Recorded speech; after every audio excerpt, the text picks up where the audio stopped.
Good evening, ladies and gentlemen, and welcome to the lair of Filmaru. Tonight I will be reviewing LEGO Star Wars The Skywalker Saga. The galaxy is yours with LEGO Star Wars The Skywalker Saga. Play through all 9 Star Wars Saga films in a brand new LEGO video game unlike any other. Experience fun-filled adventures, whimsical humor, and the freedom to fully immerse yourself in a LEGO Star Wars universe like never before. Now, before we get on to the review, I'd just also like to note that, Silva finally figured out how to turn me back to, my original age, or, well, not turn me back, but he found a way to make it so I have the power to change my form however I want. Similar to what we do with the, Demon form, the Sith form, and the, Iron Man form that we've been using in other videos. But yeah, so now I can change my age and my form at will. So for now, we are going to go back to my original form, or what I'd like to say is my new and improved original form, Filmaru, which is pretty much the same transgender, bisexual form that we had in the previous reviews before the incident, except now I've got leggings and I look a lot cuter, thanks to opals. Now, onto the review. I'm pretty sure everyone has at least played one LEGO game, or whether it's LEGO Star Wars, LEGO The Hobbit, LEGO Avengers, LEGO Incredible, LEGO Dimensions, LEGO Indiana Jones, but nothing is more iconic than the LEGO Star Wars franchise. I mean, I should know, the very first LEGO game I ever played was LEGO Star Wars, the video game, the original from 2005. That's because I've always been a Star Wars fan, and obviously that's shown through the many videos that we've done so far, whether it's the books or the movies or the TV shows. I gotta say, this game was awesome. Like, it was a dream come true to be able to actually go through the many movies that we'd watch on TV. I love how LEGO Star Wars has improved since 2005, since I was a 5-year-old, because now we have new forms of building, like the multi-builds, where you can build any kind of a setup you want, whether you want to go through the quiet way or you want to go in guns blazing. We've got the many rideable creatures, which have been around since, I believe, the original trilogy LEGO game, or the complete saga. We have the biggest setup of characters, or catalog of characters, I meant to say, with 380 characters. Like, that is huge, and that's not even counting the DLC packs that are coming in May and have already come out in April and March for The Mandalorian Season 1 and Season 2, Solo, Rogue One, the classic characters, which are the yellow-skinned characters, including Obi-Wan. But yeah, this game has come a long way from the multiple delays that have gone through the years. I mean, be it we also are missing a lot of content, like any kind of rebel ships, like a Venator, the Home One, just any rebel ships that should be in this game, because all we've got is the Executor. I've actually got the list up right now because I just finished the game. We also have both Death Stars, and we've got a Trade Federation battleship, which is very close because it's pretty much the same class of ship. Now we've got 69 different ships. We've also got the mini-kit ships that you've been able to fly around in since the complete saga. And we've got one of the best models for this game, and that would be the upgrade system, where you can make any of the classes easier to use, where with the Jedi you can now use Mind Trick on multiple characters. For the Scoundrel, you can use like an overcharged blast, similar to what Han Solo could use during Star Wars Battlefront 2. For the droids and the rebels and the villain characters, you can gain money just by using a console. There's also a training remote that attacks characters if you're playing as the villains. The only thing that really annoys me about some of the characters are they took away the jet boosters that R2-D2 had in most games previously. Like, he can't fly around like he used to be able to.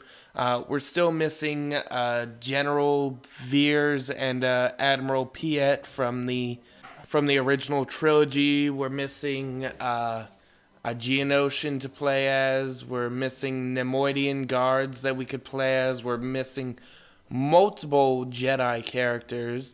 Multiple Sith characters that should be in the game. I get that this game was delayed and it was under such horrible working conditions, but I think they spent most of their time on the extra characters. Like, who even knows what 84M is? EV-99, the supervisor droid from episode 6 that would torture droids. They put so many Gonk droid variants in this. They put Mama the Hutt, who I think we've only seen in one Clone Wars episode. They couldn't even bother to put in Darth Plagueis. I mean, the closest we've come to him is there's a little picture in Palpatine's office when you're doing one of the missions, where it's a dark cloaked figure behind Palpatine, and that's about it. Like, there's so many characters in this game that should have been added, and it wasn't, because all the delays and how much work they had to put into this game, and the huge backlash for the multiple delays, which I get, but you put a lot of other useless characters that really rarely anyone's really gonna know unless they've gotten into the deeper Star Wars lore. Other than that, other than the huge chunks that were taken out for time, which we're hoping in like an update they're going to bring back, or maybe they'll bring us DLC levels like they did for the Avengers games.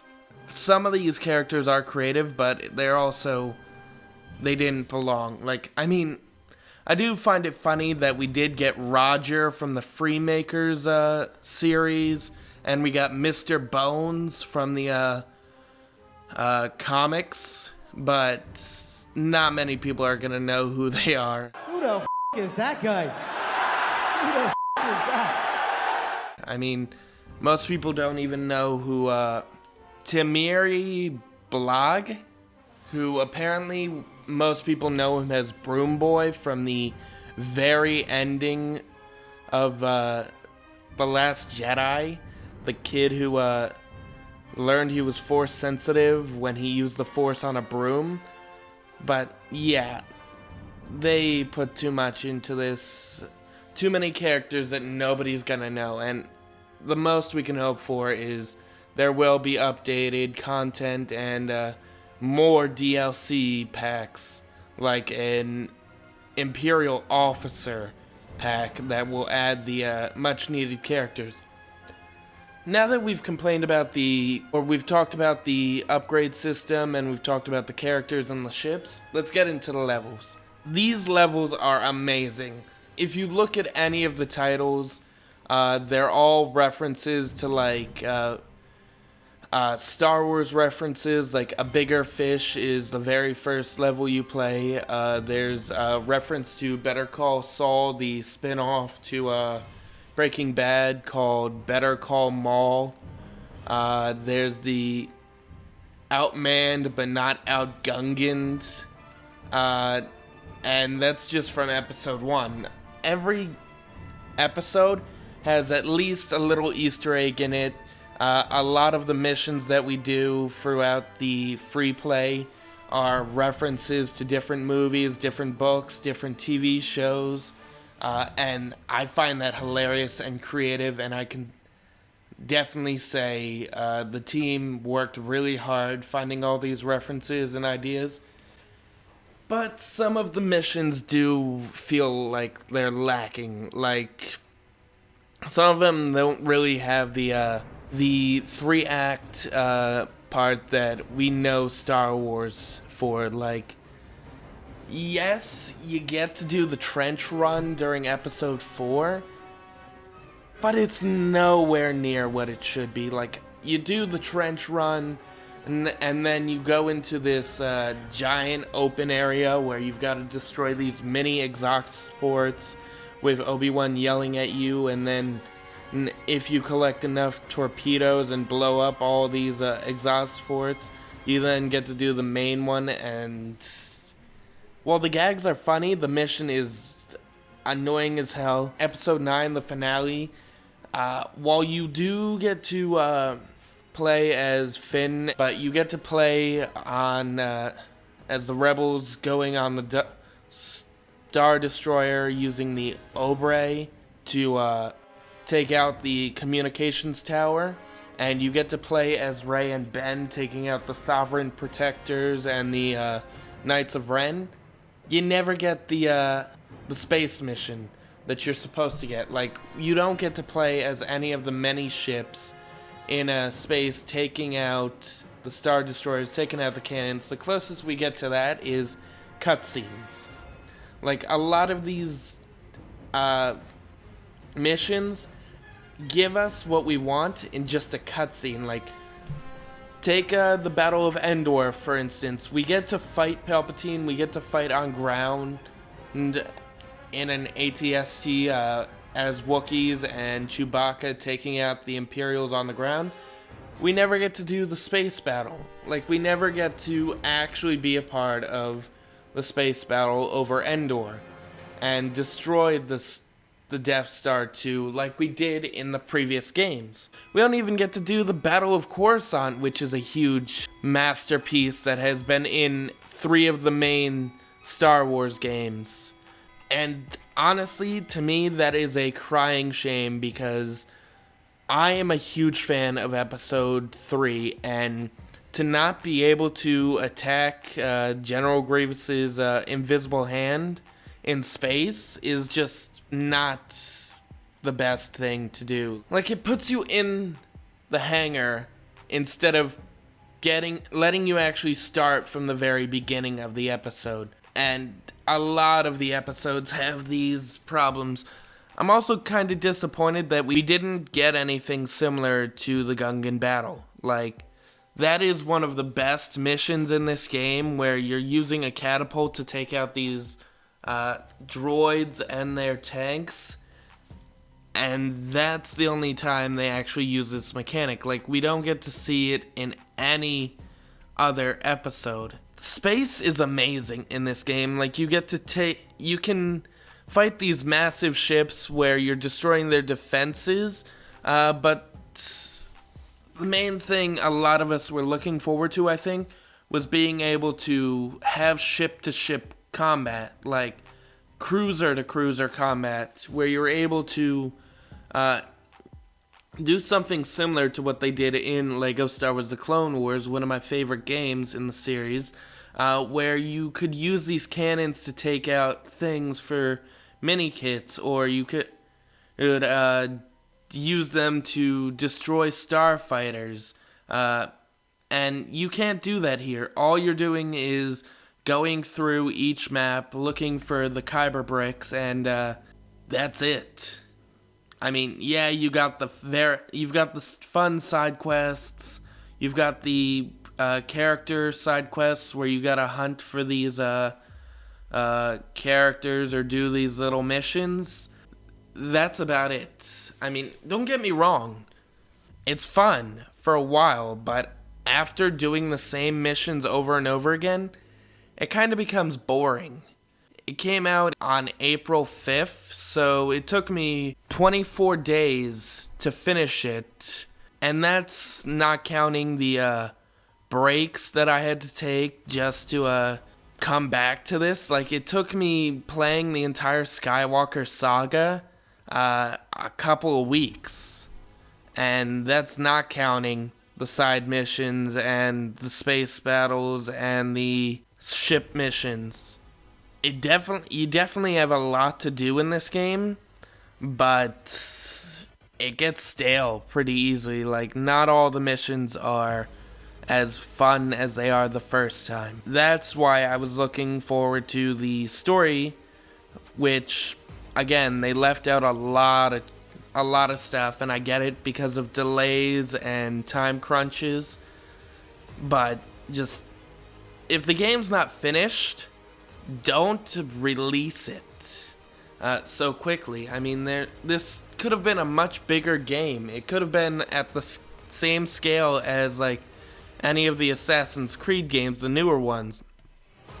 And yeah, it does kind of take after that with the bigger map, where your hub is the entire galaxy, but it's still lacking in a lot of places. Like the characters, which I mentioned, the story missions that should have been added on top of what's already there, the capital ship versus capital ship battles, better uses for the upgrade system. Actually, you know what? No, the upgrade system is fun, really fun. The Kyber brick system is a huge improvement on the red brick system that you had to do in The Force Awakens and other games.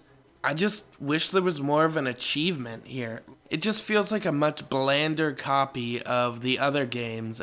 They literally also have one planet, Kijimi from Episode 9, that you don't really get to do anything with near the end of the game. Like, there's literally nothing on it. It's just there because it's in the game, and you can go to the space that orbits it. There's no Kyber bricks on it, so it's just sitting there. Dagobah is small as hell. Mustafar is surprisingly bigger than you'd think. Hoth, you're stuck in Echo Base most of the time, and you can't go out unless it's during the first mission of Episode 5. Geonosis, you can't go into the arena unless you play the Petronaki Arena mission in Episode 2. Tatooine, surprisingly, is the biggest map, next to Coruscant and Naboo. And then there's Dakwar, the Resistance base in Episode 7 and Episode 8, where you're just playing through bunkers, and that's it. And then there's Takodana, which is a lot smaller than that, where you do get to go into Maz's castle, but you don't really get to do anything on the outside other than certain missions and the small thing that happens in between Starkiller Base, Dakwar, and Takodana in the story mode. I want to give this game a 9 out of 10 or a 10 out of 10, but it just feels unfinished. Like, it's missing so much that would have made it perfect, and the perfect Star Wars game, that unless TT Games can add more DLC and add more missions to the game, like a solo mission pack, or the Mandalorian mission pack, or a Clone Wars mission pack, I really don't think this is going to be at the top of my list for LEGO games.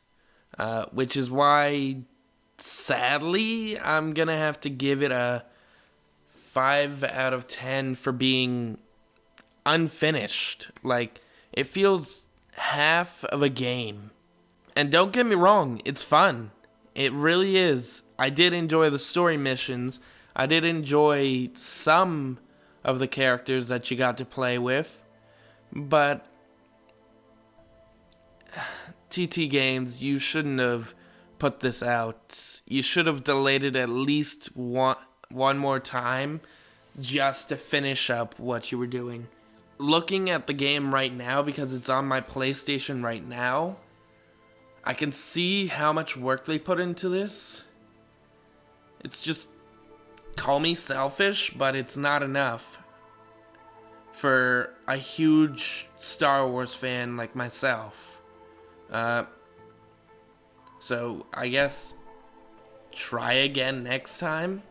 Hopefully we get the fabled next Indiana Jones game now that we're getting Indiana Jones 5 very soon, or whatever game you decide to do next. But try and give us a bit more content for this game other than bug fixes and the character packs. But yeah, before I continue rambling, I guess this is it. Have a great night, and may the Force be with you always.